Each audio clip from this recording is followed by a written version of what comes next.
First question. So ഞാൻ ആദ്യം തന്നെ എന്നെ ഇൻട്രൊഡ്യൂസ് ചെയ്യാൻ വീട്ടിലാണ്. ഓക്കെ, വേറെയുള്ള വ്ളോഗുകൾ കാണുന്ന ആളുകളൊക്കെ എൻ്റെ കമ്മ്യൂണിറ്റി പോസ്റ്റ് ഇട്ടിട്ടുണ്ടായിരുന്നു Q&A ചെയ്താലോ എന്നുള്ളത്. അപ്പോൾ കുറച്ച് ക്വസ്റ്റ്യൻസ് ചോദിക്കാൻ പറഞ്ഞിട്ടുണ്ട്. ആദ്യം അവൻ്റെ കാര്യങ്ങൾ നോക്കി അവനെ സെറ്റാക്കി അവനെ റെഡിയാക്കിയതിന് ശേഷം hello all, welcome to my YouTube channel.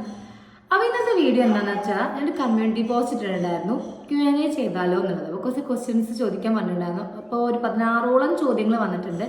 എത്രയായാലും നമുക്ക് വളരെ കുഞ്ഞു ചാനലാണ്, നമ്മൾ വളർന്നു വന്നൊരു ഫാമിലിയാണ്. അപ്പോൾ എന്തായാലും എന്നെ സബ്സ്ക്രൈബേഴ്സ് ചോദിച്ച ചോദ്യങ്ങൾക്കുള്ള മറുപടി കൊടുക്കാമെന്ന് കരുതി. വളരെ കുറച്ച് ചോദ്യങ്ങളുള്ളൂ. ആ ചോദ്യങ്ങൾ പറയുന്നതോടുകൂടി നിങ്ങൾക്ക് ഏറെ തന്നെ മനസ്സിലാവാൻ ചെയ്യാമല്ലോ. അപ്പോൾ നമുക്ക് അറിയാത്ത ഒരുപാട് സബ്സ്ക്രൈബേഴ്സ് നമ്മുടെ ഫാമിലിയിലുണ്ട്. അപ്പം നമുക്ക് എന്ത് ചെയ്യാം, ആ ചോദിച്ച ചോദ്യങ്ങൾക്കുള്ള ആൻസർ പറഞ്ഞുകൊണ്ട് ഇന്നത്തെ വീഡിയോ സ്റ്റാർട്ട് ചെയ്യാം. അപ്പോൾ നമുക്ക് ഫസ്റ്റ് ചോദ്യം നോക്കാം. ഇൻട്രൊഡ്യൂസ് ചെയ്യുന്ന ഒരു വീഡിയോ ഇടും. ഓക്കെ, ഇൻട്രൊഡ്യൂസ് ചെയ്യുന്ന ഒരു വീഡിയോ ഇടുന്നതാണ് ഫസ്റ്റ് ക്വസ്റ്റ്യൻ. സോ ഞാൻ ആദ്യം തന്നെ എന്നെ ഇൻട്രൊഡ്യൂസ് ചെയ്യാം. അതിന് വേറെ സ്പെഷ്യൽ വീഡിയോ ഒന്നും ഇടുന്നില്ല. എൻ്റെ പേര് ഐശ്വര്യ. എൻ്റെ വീട് ഉള്ളത് മലപ്പുറം ജില്ലയിലെ മങ്കടയിലാണ്. ആൻഡ് എന്നെ കല്യാണം കഴിപ്പിച്ചിരിക്കുന്നതാണ് മങ്കടയ്ക്ക്. എൻ്റെ വീട് വരുന്നത് അങ്ങാടിപ്പുറമാണ്. തിരുമന്താംകുന്ന് ക്ഷേത്രം കെട്ടിട്ടുണ്ടാവും, അതിൻ്റെ തൊട്ടടുത്തായിട്ടാണ് എൻ്റെ വീട് വരുന്നത്. ബേസിക്കലി ഞാനൊരു ടീച്ചറാണ്. എവിടെ വർക്ക് ചെയ്തൊന്നും ഞാൻ പറയുന്നില്ല, കീപ് ഇറ്റ് പ്രൈവറ്റ്. ഇത് പ്രൈവറ്റ് ആയിട്ട് ഇരുന്നോട്ടെ. തന്നെ എൻ്റെ ഫാമിലിയിൽ പറയുകയാണെന്നുണ്ടെങ്കിൽ മാരീഡാണ്. ഹസ്ബൻഡിൻ്റെ പേര് വിപിൻ. ഒരു കുട്ടിയുണ്ട്, അവൻ്റെ പേര് വിശാൻ. അവനിപ്പോൾ 7 months കഴിഞ്ഞു, 8 months ആവുന്നു. ഇനി എൻ്റെ വീട്ടിൽ നോക്കുകയാണെങ്കിൽ അമ്മ മാത്രമേ ഉള്ളൂ. ചേച്ചി മാരീഡാണ്, അവൾ എറണാകുളത്തെ എഞ്ചിനീയറാണ്. ദെൻ അതാണ് ഇവിടുത്തെ വീട്ടിൽ അച്ഛനും അമ്മയാണ്. അച്ഛനും അമ്മയും ഞാനും മോനും ഹസ്ബൻഡും ഞങ്ങളാണ്. അവിടെ അമ്മ മാത്രമേ ഉള്ളൂ. എൻ്റെ വീട് പണിയാണ് നടന്നുകൊണ്ടിരിക്കുന്നത്. ഞാൻ ഇപ്പോൾ താമസിക്കുന്നത് എൻ്റെ ഹസ്ബൻഡിൻ്റെ വീട്ടിലാണ്. അമ്മ അമ്മയുടെ വീട്ടിലാണ്. ഓക്കെ, വേറെയുള്ള വ്ളോഗുകൾ കാണുന്ന ആളുകളൊക്കെ എൻ്റെ അമ്മയുടെ ആങ്ങള മക്കൾ, അങ്ങനെ അമ്മയുടെ വീട്ടിലത്തെ ആളുകളാണ്. അതാണ് എന്നെ കുറിച്ചിട്ട് പറയാനുള്ളത്. ദെൻ ഒരു അമ്മ ആയപ്പോൾ ലൈഫിൽ വന്ന ചേഞ്ചസ്, ലൈഫിൽ എന്തൊക്കെ മാറ്റങ്ങളാണ് വന്നത്? അഫ്കോഴ്സ് അമ്മ ആയതിനു ശേഷം നമ്മുടെ ലൈഫിൽ ഒരുപാട് ചേഞ്ചസ് വന്നിട്ടുണ്ട്. ഫസ്റ്റ് തിങ് എന്ന് പറഞ്ഞാൽ റെസ്പോൺസിബിലിറ്റിയാണ്. അതുവരെ എനിക്കില്ലാത്ത റെസ്പോൺസിബിലിറ്റി ഒക്കെ അമ്മ ആയതിനു ശേഷമുണ്ട്. പല കാര്യങ്ങളും നോക്കുകയാണെങ്കിലും ഇപ്പോൾ മെയിൻ തിങ് പറയുകയാണെങ്കിൽ നമുക്കൊരു വഴിക്ക് പോവുകയാണെങ്കിൽ മറ്റേ നമുക്ക് നമ്മുടെ കാര്യങ്ങൾ മാത്രം നോക്കിയാൽ മതി. ഇപ്പം അത് പറ്റില്ല. ഇപ്പം ആദ്യം അവൻ്റെ കാര്യങ്ങൾ നോക്കി അവനെ സെറ്റാക്കി അവനെ റെഡിയാക്കിയതിന് ശേഷം നമുക്ക് എന്ത് ചെയ്യാൻ പറ്റുള്ളൂ, വേറെ വഴിക്ക് പോകാൻ പറ്റുള്ളൂ. നമ്മളിപ്പോൾ വേറെ ആളെ ഡിപ്പെൻഡഡ് ആണ്. അതാണ് എനിക്ക് തോന്നുന്നത് ഫസ്റ്റ് ചേഞ്ച് എന്ന് ഞാൻ ചിന്തിക്കുന്നത്. കാരണം മറ്റേ നമുക്ക് എങ്ങോട്ട് വേണമെങ്കിലും സന്തോഷത്തിന് പോകാം. ഇതിപ്പോൾ അവൻ്റെ ഫുഡ്, അവൻ്റെ കാര്യങ്ങൾ നമ്മൾക്ക് ജസ്റ്റ് നമുക്ക് റെഡിയാണെങ്കിൽ പോലും അവൻ്റെ മൂഡിനനുസരിച്ചിട്ട് നമുക്ക് എന്ത് ചെയ്യാൻ പറ്റുക, ഓക്കെ ആവാൻ പറ്റുക. അപ്പോൾ എനിക്ക് തോന്നുന്നു ഫസ്റ്റ് ചേഞ്ച് എന്ന് പറഞ്ഞാൽ അത് തന്നെയാണ്.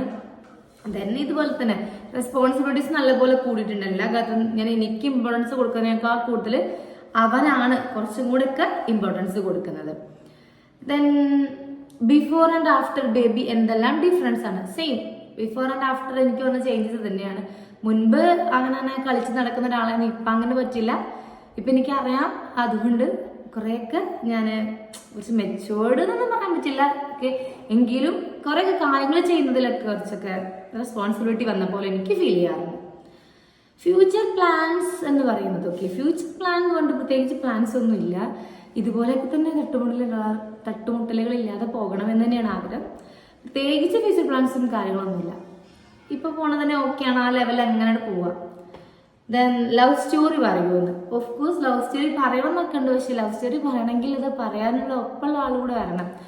ആൾക്ക് അത്ര താല്പര്യമൊന്നുമില്ല ഈ വീഡിയോയുടെ ഫ്രണ്ടിൽ വന്നിരിക്കാൻ, ഇതുപോലെ സംസാരിക്കാൻ. എനിക്ക് ഭയങ്കര ഇഷ്ടമാണ് ഇങ്ങനെ സംസാരിക്കാനൊക്കെ. പ്രത്യേകിച്ച് ഇങ്ങനെ ക്യാമറ നോക്കിയിട്ടൊക്കെ സംസാരിക്കാൻ എനിക്ക് ഭയങ്കര ഇഷ്ടമാണ്. പക്ഷെ ആൾക്ക് കുറച്ച് ഷൈ ആയിട്ടുള്ള ആളാണ്. അപ്പോൾ ആൾക്ക് വലിയ ഇൻട്രസ്റ്റ് ഇല്ല. നോക്കാം, ആള് സപ്പോർട്ട് ചെയ്യുകയാണെങ്കിൽ ഞാൻ വന്ന് എന്ത് ചെയ്യാം, ലവ് സ്റ്റോറി പറയാം. സദ്യയിലുള്ള ഓരോ ഡിഷിൻ്റെയും റെസിപ്പി വീഡിയോ ചെയ്യൂ. ഓക്കെ, തീർച്ചയായിട്ടും ചെയ്യാൻ പറ്റും. അത് ഞാൻ ചെയ്യേണ്ടത്. സദ്യയിലുള്ള ഓരോ റെസിപ്പി ഞാൻ വീഡിയോ ആക്കിയിട്ട് പോസ്റ്റ് ചെയ്യാം കേട്ടോ. Then day in my life with baby ചെയ്യൂ. ഓ ചെയ്യാലോ, day in my life with baby video ചെയ്യാം.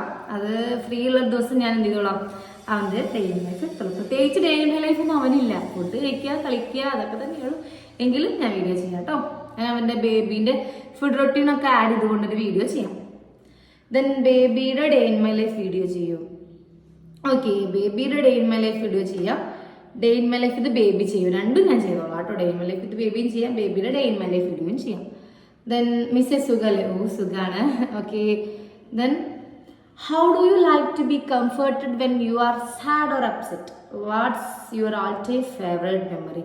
ഓക്കെ, ഈ ക്വസ്റ്റ്യൻ എനിക്ക് ഭയങ്കരമായിട്ട് ഇഷ്ടപ്പെട്ടിട്ടാ.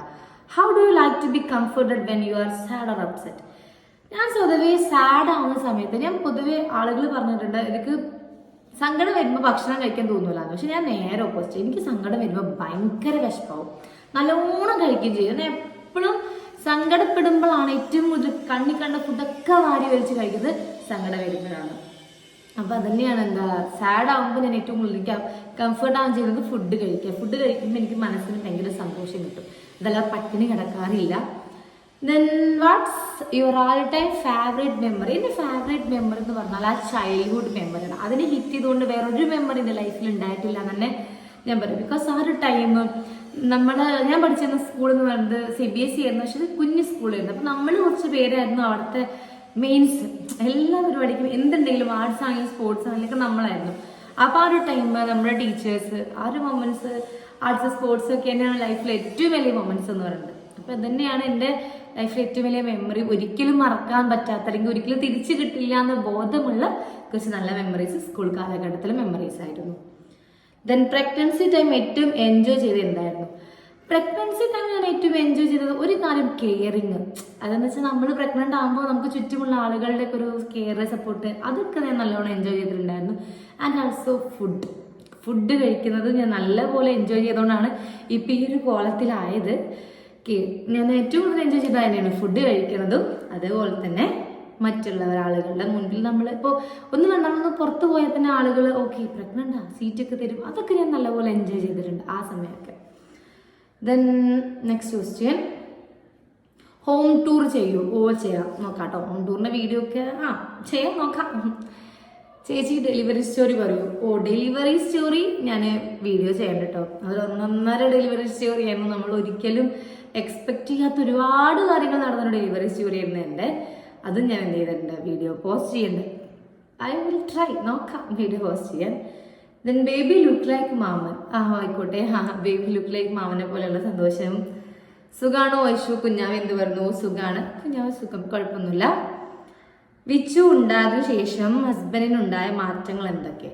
വിച്ചു ഉണ്ടായതിനു ശേഷം എബ്രാനുണ്ടായ മാറ്റം എന്താണെന്ന് വെച്ചാൽ, അല്ലെങ്കിൽ ഹസ്ബൻഡിനുണ്ടായ മാറ്റം എന്താണെന്ന് ചോദിച്ചാലും ആളും ഇതുപോലെ തന്നെ ആദ്യമൊന്നും വലിയ ഉത്തരവാദിത്തമുള്ള എന്ത് കാര്യത്തോടും വലിയ സീരിയസ് ആക്കി എടുക്കില്ല. ഒരു കാര്യം സീരിയസ് ആക്കി എടുക്കുന്ന ഒരാളായിരുന്നില്ല. ഈവൻ പ്രഗ്നൻസി ടൈം പോലും വലിയ സീരിയസ് ആക്കി ഒന്നും എടുക്കാത്ത ഒരാളായിരുന്നു. പക്ഷെ വിച്ചു വന്നതിന് ശേഷം ആ ഒരു ചേഞ്ച് ഒക്കെ നല്ല പോലെ ഉണ്ടായിട്ടുണ്ട്.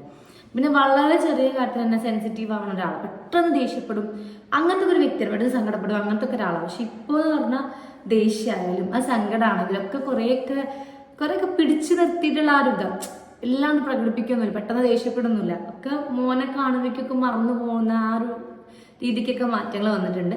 റെസ്പോൺസിബിലിറ്റീസ് കൂടിയിട്ടുണ്ട്. ലൈഫിൽ മുന്നിലേക്ക് പോണേനുള്ള അതിനൊക്കെ അങ്ങനത്തെ രീതിക്കൊക്കെ ആൾക്കും ഒരുപാട് അങ്ങനത്തെ മാറ്റങ്ങളൊക്കെ ആൾക്കും വന്നിട്ടുണ്ട്. ഓക്കെ, അപ്പോൾ ഇത്രയൊക്കെ തന്നെയുള്ള നമുക്കുള്ള ചോദ്യങ്ങൾ. ആ ചോദ്യങ്ങൾക്കുള്ള ആൻസറും ഞാൻ ചെയ്തിട്ടുണ്ട്. നമ്മൾ കുഞ്ഞു ചാനലായതുകൊണ്ട് തന്നെ വളരെ കുറച്ച് വീഡിയോസ് ഉള്ളൂ, അതൊക്കെ ഞാൻ ആൻസർ ചെയ്തിട്ടുണ്ട്. അപ്പോൾ ഇതൊക്കെയാണ് Q&Aയിലൂടെ നിങ്ങൾക്ക് ഏറെ എന്നെ മനസ്സിലായെന്ന് തോന്നുന്നു. അപ്പോൾ അത്രയൊക്കെയുള്ളൂ ഇന്നത്തെ വീഡിയോ. ഇനി ഞാൻ നിങ്ങൾ പറഞ്ഞതുപോലെ ഡേ ഇൻ മൈ ലൈഫ് ആയിട്ടും അങ്ങനത്തെ മിനി വീഡിയോസൊക്കെ ആയിട്ട് വരണ്ട്. പിന്നെ ഈ പറഞ്ഞ പോലെ എനിക്ക് ആദ്യമായിട്ട് ഇങ്ങനെ വീഡിയോസൊക്കെ ചെയ്തുകൊണ്ട് സംസാരിക്കാൻ ഇഷ്ടമാണ്. അപ്പോൾ വീഡിയോയുടെ മുന്നിൽ ഇങ്ങനെ സംസാരിക്കുന്നുള്ളൂ. അപ്പോൾ എല്ലാവർക്കും വീഡിയോ ഇഷ്ടമായെന്ന് വിചാരിക്കുകയാണ്. ഇഷ്ടമാവുകയാണെങ്കിൽ ഇനിയും സപ്പോർട്ട് ചെയ്യാം. Okay, thank you.